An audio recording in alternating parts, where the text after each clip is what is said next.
आपके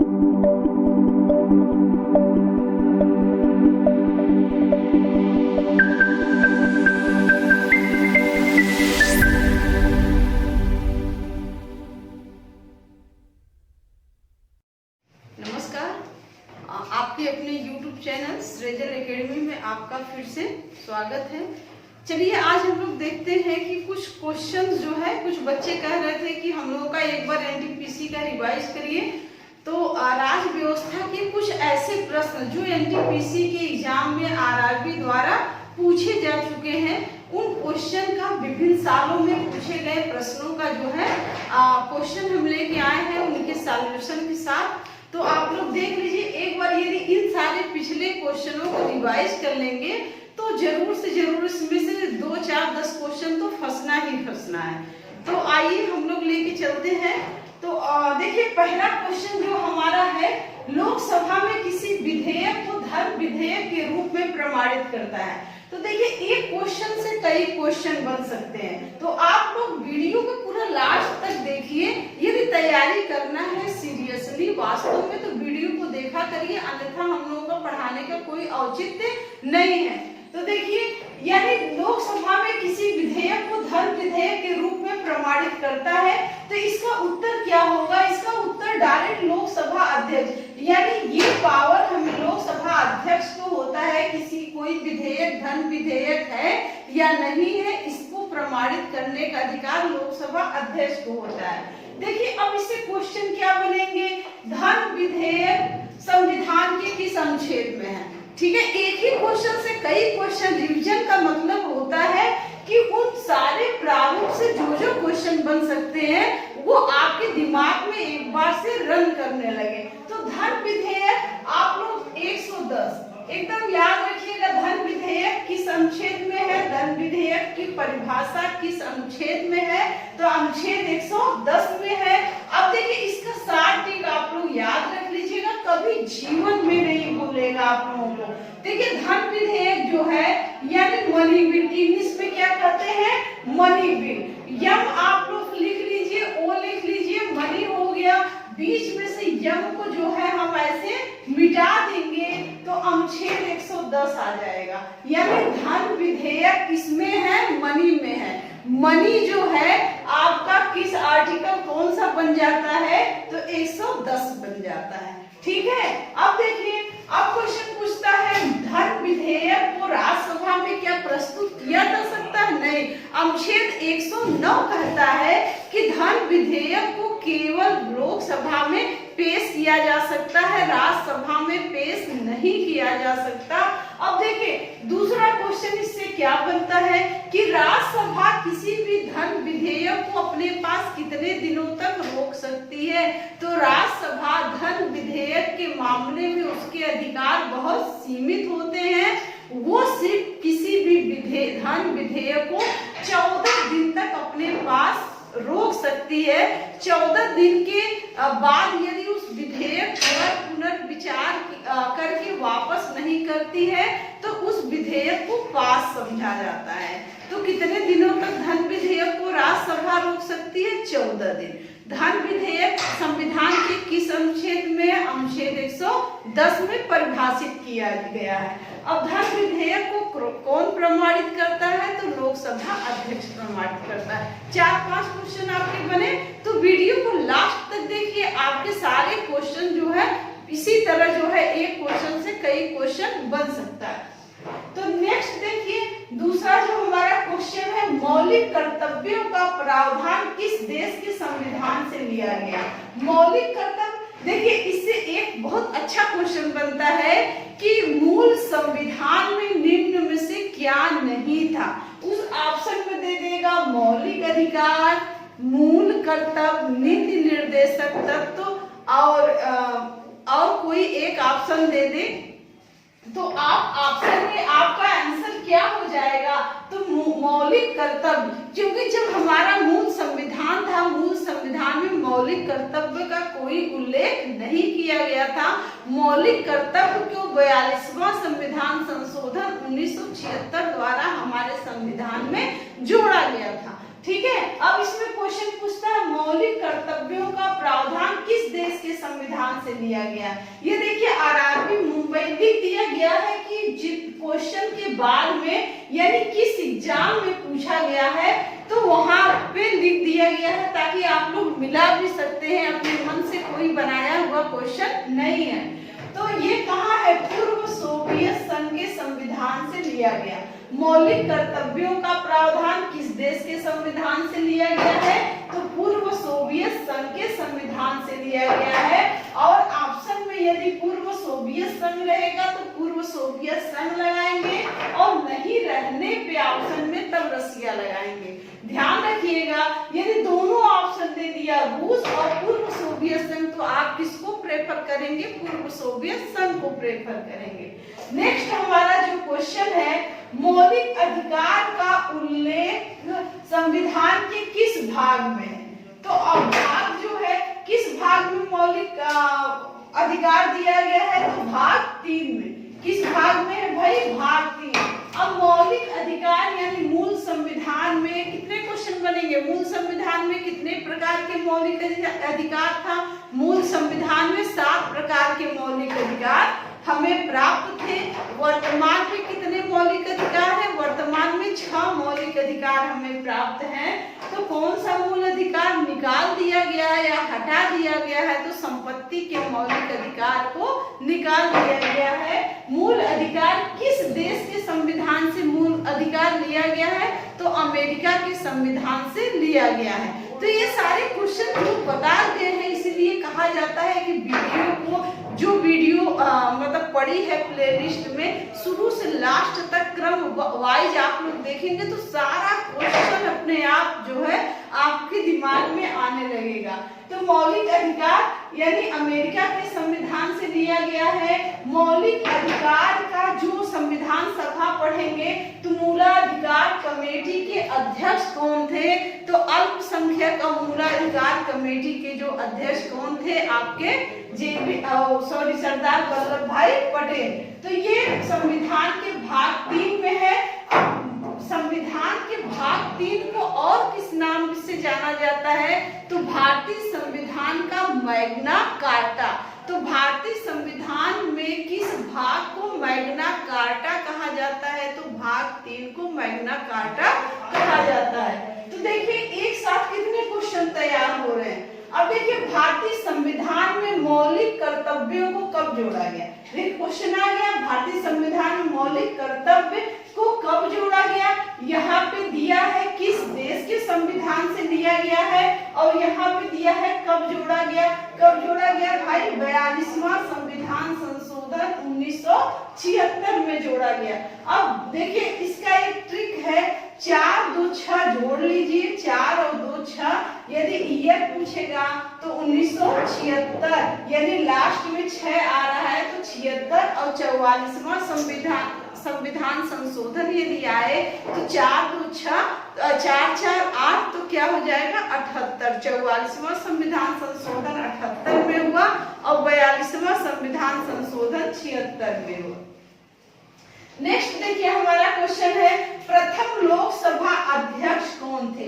प्रथम लोकसभा अध्यक्ष जीबी मावलंकर। कौन थे भाई? जीबी मावलंकर। गणेश वासुदेव मावलंकर। कौन थे? गणेश वासुदेव मावलंकर, इनका पूरा नाम है जीबी मावलंकर। याद रखिएगा प्रथम लोकसभा अध्यक्ष। अब क्वेश्चन आ जाए वर्तमान में लोकसभा अध्यक्ष कौन है? तो वर्तमान में लोकसभा अध्यक्ष ओम बिरला जी है। किस संसदीय क्षेत्र से चुन के आए हैं? तो उनका अजमेर संसदीय क्षेत्र है। ओम बिरला वर्तमान में लोकसभा अध्यक्ष हैं। इसको याद रखिएगा। तो भारत में प्रथम आम चुनाव, देखिए बहुत इंपॉर्टेंट क्वेश्चन है ये। आम चुनाव जो है ये क्वेश्चन हर एग्जाम में लगभग हर प्रैक्टिस सेट आप उठाएंगे तो ये राज्य व्यवस्था से जो क्वेश्चन जरूर पूछा जाता है। भारत में प्रथम आम चुनाव कब हुआ? तो 1951-52। 1951 में शुरू हुआ और फरवरी 52 में समाप्त हुआ, इसलिए 51-52 ऑप्शन आपको हमेशा दिखाई देगा। यदि ऑप्शन में 51 न रहे, ओनली 52 रहे, तो 52 आप लगाएंगे, और अन्यथा 51-52 में तो हुआ ही था, तो आप 51-52 ऑप्शन में लगाएंगे। देखिए अब नेक्स्ट हमारा क्वेश्चन है, संविधान की 8वीं अनुसूची में कुल कितनी भाषाओं को शामिल किया गया? 8वीं अनुसूची, हम लोग भारत की अनुसूचियां पढ़े थे।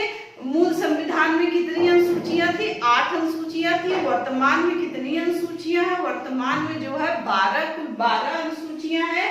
तो 8वीं अनुसूची जो है, 8वीं अनुसूची में मूल संविधान में कितनी भाषाओं को 8वीं अनुसूची में रखा गया था?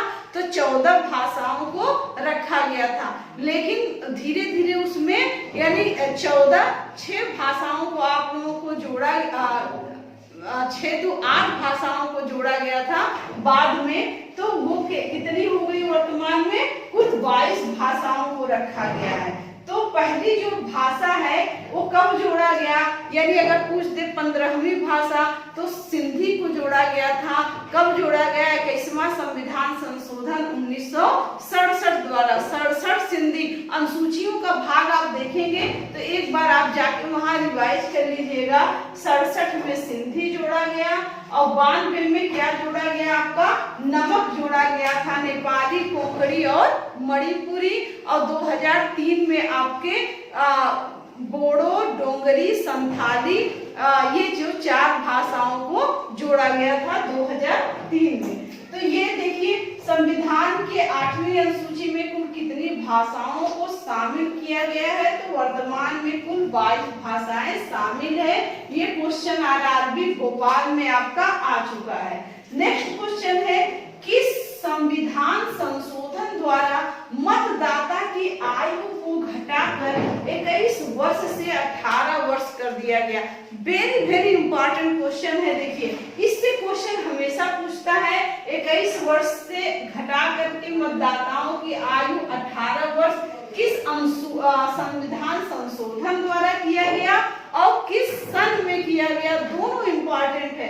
तो किस संविधान संशोधन द्वारा किया गया? तो 61वां संविधान संशोधन। 61 किससे रिलेटेड है भाई? 21 से। 61 किससे रिलेटेड है? 21। 61 के द्वारा 21 को खत्म करके 18 कर दिया गया। तो 61, 21 याद रखिएगा। 61वां संविधान संशोधन द्वारा मतदाताओं की आयु को 21 वर्ष से घटाकर कितना कर दिया गया? 18 वर्ष कर दिया गया। अब किस ईयर में किया गया भाई? तो 1989 में। कब किया गया? 1989 में ये संविधान संशोधन हुआ। यदि क्वेश्चन दोनों तरीके से पूछेगा, मतदाताओं की आयु 21 वर्ष से घटाकर 18 वर्ष किस वर्ष में किया गया? तो 1989 में किया गया। किस संविधान संशोधन द्वारा किया गया? तो 61वां संविधान संशोधन द्वारा किया गया। 61वां संविधान संशोधन किस वर्ष में हुआ था? तो 1989 में हुआ था। तो देखिए ये सारे क्वेश्चन, यानी ये क्वेश्चन से 3-4 क्वेश्चन आपके रिवाइज हो रहे हैं। तो क्विक जो जल्दी में आपको एनटीपीसी की एग्जाम की तैयारी करना है तो इसी तरह आप कर सकते हैं।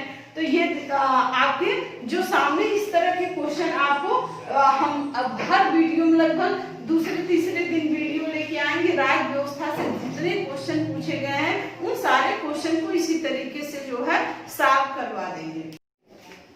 चलिए देखिए नेक्स्ट क्वेश्चन हम लोग देखते हैं। तो नेक्स्ट हमारा जो क्वेश्चन है, अनुच्छेद 19 में यानी कितने प्रकार की स्वतंत्रताएं सम्मिलित हैं? तो अनुच्छेद 19 में देखिए हमारे 6 प्रकार की स्वतंत्रताओं को सम्मिलित किया गया। अनुच्छेद 19 यानी स्वतंत्रता के अधिकार जो है अनुच्छेद 19 में है। तो 19 में 6 प्रकार की स्वतंत्रताओं को समाहित किया गया है अनुच्छेद 19(1) में। तो कौन कौन सी स्वतंत्रता है? यानी वाक अभिव्यक्ति की स्वतंत्रता है और सभा और निरायुध यानी बिना अस्त्र शस्त्र के सभा सम्मेलन की स्वतंत्रता, संघ बनाने की स्वतंत्रता, भ्रमण की स्वतंत्रता और आजीविका कमाने की स्वतंत्रता। तो ये जो सारी स्वतंत्रताएं हैं 6 प्रकार की, वो अनुच्छेद 19(1) के तहत समाहित है। अब जो आपकी वाक एवं अभिव्यक्ति की स्वतंत्रता है उसके तहत कई स्वतंत्रताओं को शामिल किया गया है। जैसे प्रेस की स्वतंत्रता, क्वेश्चन पूछ देता है प्रेस की स्वतंत्रता किस अनुच्छेद में है? अनुच्छेद 19(1) क में है। किसमें है भाई? अनुच्छेद 19(1) क में। अब इसमें भी पहले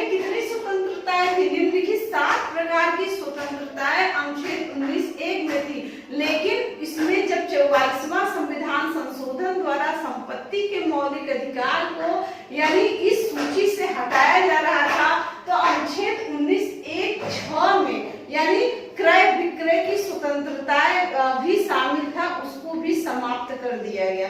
तो वर्तमान में 6 प्रकार की स्वतंत्रताओं को सम्मिलित किया गया अनुच्छेद 19 जो है 19(1) के तहत। तो नेक्स्ट हमारा क्वेश्चन है, संपत्ति के मूल अधिकार को किस संशोधन द्वारा हटाया गया? संपत्ति के मूल अधिकार को किस संशोधन द्वारा? देखिए बहुत इंपॉर्टेंट है, 44वां संविधान संशोधन 1978 यानी 448, तो 1978, 42वां बताए थे 426 तो 76, तो 1978 द्वारा संपत्ति के मूल अधिकार को हमारे मौलिक अधिकार की सूची से हटा करके इसे अब अनुच्छेद 300 के तहत, ठीक है, एक विधिक अधिकार यानी विधिक अधिकार या कानूनी अधिकार बना दिया गया है। ठीक है, एक विधिक अधिकार या कानूनी अधिकार बना करके संविधान के भाग 12 में, किस भाग में भाई?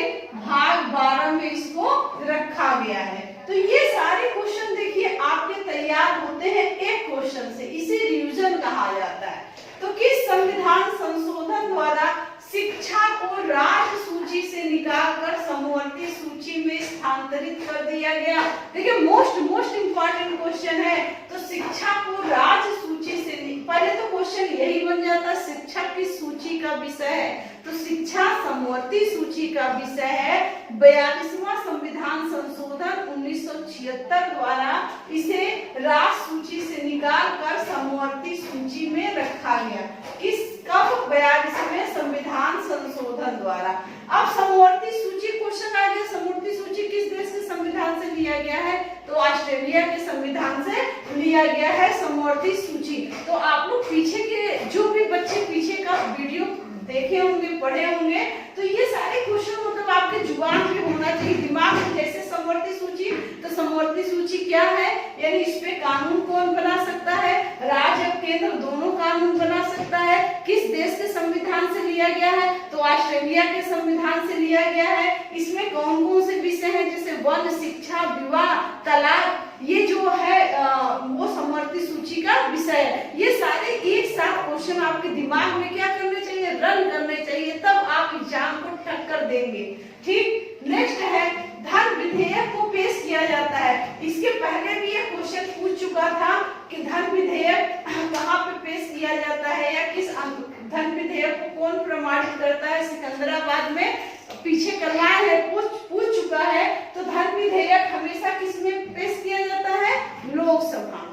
ठीक है, क्योंकि जो धन होता है यानी आम जनता के द्वारा लिया गया या उनके ऊपर करारोपण किया जाता है, टैक्स लगाया जाता है, तो आम जनता का सभा या निम्न सभा किसे कहा जाता है? तो लोकसभा को कहा जाता है। इसलिए धन विधेयक हमेशा लोकसभा में पेश किया जाता है अनुच्छेद 110 के तहत। अनुच्छेद 109 कहता है कि धन विधेयक राज्यसभा में पेश नहीं किया जा सकता। राज्यसभा धन विधेयक के मामले में उसके अधिकार सीमित हैं, वो सिर्फ 14 दिन तक अपने पास रोक सकता है। 14 दिन के भीतर यदि पुनर्विचार कर वापस नहीं करता तो उस विधेयक को स्वतः ही पास समझा जाता है। तो ये सब क्वेश्चन आपके दिमाग में रन कर रहे होंगे। ठीक है, नेक्स्ट हमारा है भारत के संविधान को संविधान सभा द्वारा कब अपनाया गया? तो हमारा संविधान कब बनके तैयार हुआ? तो 26 नवंबर 1949 को बनके तैयार हुआ। कब? तो 26 नवंबर 1949 को। जब आप प्रस्तावना पढ़ेंगे उसमें दिया है, यानी एतद द्वारा आज तारीख 26 नवंबर 1949 को हम अपने संविधान सभा में इस संविधान को अंगीकृत, आत्मार्पित और अधिनियमित करते हैं। तो कब अपनाया गया? तो 26 नवंबर 1949 को अपनाया गया। तो ये सारा क्वेश्चन आप लोग ध्यान में रखेंगे। ठीक है, यानी संविधान दिवस इसीलिए मनाया जाता है कब? 26 नवंबर को। क्या मनाया जाता है? संविधान संविधान दिवस मनाया जाता है। इससे पहले क्या मनाया जाता था? विधि दिवस मनाया जाता था। ठीक है, 2015 को इस दिन हमारा संविधान बनके तैयार हुआ। इसलिए डॉक्टर भीमराव अंबेडकर की 125वीं जयंती के अवसर पर यानी भारत सरकार द्वारा घोषणा किया गया कि इस दिवस में यानी इस दिन हम लोग क्या बनाएंगे, यानी संविधान दिवस के रूप में मनाएंगे। हाला, चलिए नेक्स्ट क्वेश्चन, नियंत्रक महालेखा परीक्षक की नियुक्ति कौन करता है? तो नियंत्रक महालेखा परीक्षक की नियुक्ति राष्ट्रपति करता है। कौन करता है? तो राष्ट्रपति करता है।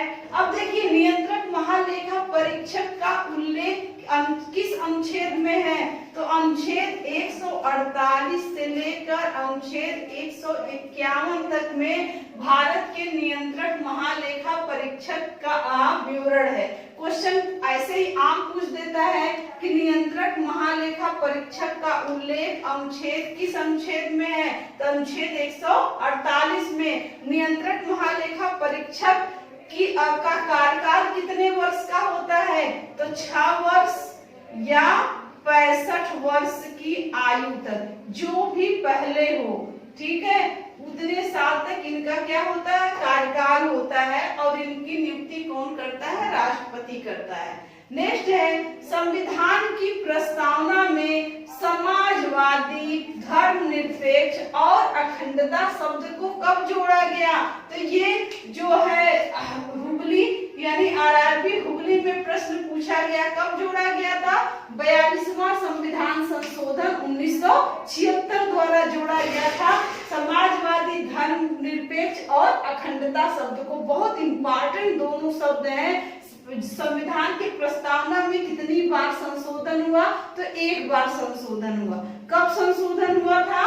तो 42वां संविधान संशोधन 1976 में हुआ था। ठीक है, और उसके द्वारा प्रस्तावना में 3 शब्द समाजवादी, धर्मनिरपेक्ष और अखंडता शब्द को जोड़ा गया। देखिए क्वेश्चन इससे पहले ये भी पूछ चुका है, प्रस्तावना में यानी किस निरर्थक शब्द को जोड़ा गया? तो कौन सा निरर्थक शब्द है? और निरर्थक शब्द को जोड़ा गया। ठीक है, यानी समाजवादी, धर्मनिरपेक्ष, अखंडता तो एक सार्थक शब्द है, लेकिन उसके साथ जो और को जोड़ा गया और क्या है? निरर्थक शब्द है। तो ये सारे क्वेश्चन आपके बनते हैं। नेक्स्ट है, राज्यसभा में राष्ट्रपति कितने सदस्यों को मनोनीत करता है? तो देखिए ये बिलासपुर में क्वेश्चन आया है, बिलासपुर वाले एग्जाम में ये क्वेश्चन पूछ चुका है। तो राज्यसभा में राष्ट्रपति यानी पहले तो देख लेते हैं, राज्यसभा अनुच्छेद 80 के तहत राज्यसभा का गठन किया जाता है। और 80(1) के तहत यानी राज्यसभा में कितने सदस्य होते हैं? कुल 250 अधिकतम सदस्य हो सकते हैं। वर्तमान में 245 सदस्य हैं। तो कितने सदस्यों को राष्ट्रपति मनोनीत करता है? तो कुल 12 सदस्यों को राष्ट्रपति मनोनीत करता है। अब राज्यसभा में 12 सदस्यों को मनोनयन जो राष्ट्रपति करता है किस देश के संविधान से लिया गया है? किस देश के संविधान से लिया गया है? तो आयरलैंड के संविधान से लिया गया है। तो ये क्वेश्चन आप लोगों के दिमाग में होना चाहिए। नेक्स्ट क्वेश्चन है, डॉक्टर भीमराव अंबेडकर ने किस अधिकार को संविधान का हृदय एवं आत्मा कहा? तो हमारे जो 6 वर्तमान में 6 मौलिक अधिकार हैं, उन 6 मौलिक अधिकार में से किस मौलिक अधिकार को संविधान का हृदय और आत्मा कहा गया? किसके द्वारा? डॉक्टर भीमराव अंबेडकर के द्वारा। तो किस अधिकार को कहा गया? संवैधानिक उपचारों के अधिकार को। और संवैधानिक उपचारों का अधिकार किस अनुच्छेद में है? अनुच्छेद 32 में है। संवैधानिक उपचारों के अधिकार को डॉक्टर भीमराव ने संविधान का हृदय एवं आत्मा कहा। क्यों कहा गया? क्योंकि जो हमारे मौलिक अधिकार है यदि उनका हनन होता है तो एकमात्र यही मौलिक अधिकार है संवैधानिक उपचारों का अधिकार। हनन होने पे यानी उनको 5 प्रकार के यानी रिट दाखिल करने की, जारी करने की जो है स्वतंत्रता देता है। इसलिए इस अधिकार को संवैधानिक उपचारों के अधिकार को हृदय एवं आत्मा कहा गया डॉक्टर भीमराव अंबेडकर के द्वारा। अब देखिए अगर क्वेश्चन ऐसे सिंपल में पूछ दे, संविधान का आत्मा किसे कहा जाता है? तो संविधान का आत्मा प्रस्तावना को कहा है, लेकिन वहां पे यदि हृदय और आत्मा और डॉक्टर भीमराव अंबेडकर के दे दे तो अनुच्छेद 32 को कहा जाता है। अनुच्छेद 32 में क्या है? संवैधानिक उपचारों का अधिकार। तो इस तरह देखिए इस वीडियो में इतने क्वेश्चन को हम लोग रिवाइज किए जो विभिन्न एग्जामों में एनटीपीसी के पूछ चुका है आरआरबी द्वारा। तो नेक्स्ट हम इसी तरह की वीडियो लाएंगे। आप लोगों को यदि वीडियो पसंद आए तो लाइक शेयर सब्सक्राइब जरूर करिए। तब तक के लिए धन्यवाद।